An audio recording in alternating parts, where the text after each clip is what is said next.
Number one, you got to get excited.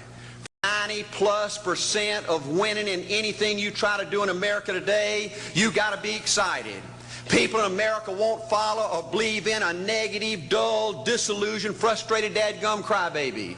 People want people that are positive and excited and enthusiastic and tough. But a winner will stay excited for 30 years or ever how long it takes to win. Another key to building this winning edge and this mental toughness is you got to become a dreamer again.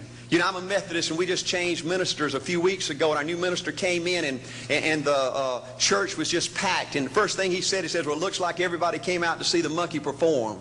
And the second thing out of his mouth, he said, for a church to be a great church, you got to have a dream.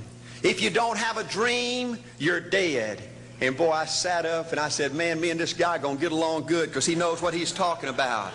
See, folks, I believe in order to win, you got to feel good about yourself. When I was coaching football for 7 years back in Georgia, and I had a paddle in my coaching office, and it was about this thick and this long. And in the fat end, I had little holes bored in it so you could really get some speed and blister their little butt, you know, when they misbehaved. And I had a rule on my football team that if any kid said, I can't, if any football player heard one of my football players said, I can't, he got to bring him in the coach's office and give him 3 licks. And it took me about a month to get all that thinking out of my players every year, you know, and I'd have football players knock on my door at recess and at lunch and after school. And he said, Coach, he said it. Coach, he said it.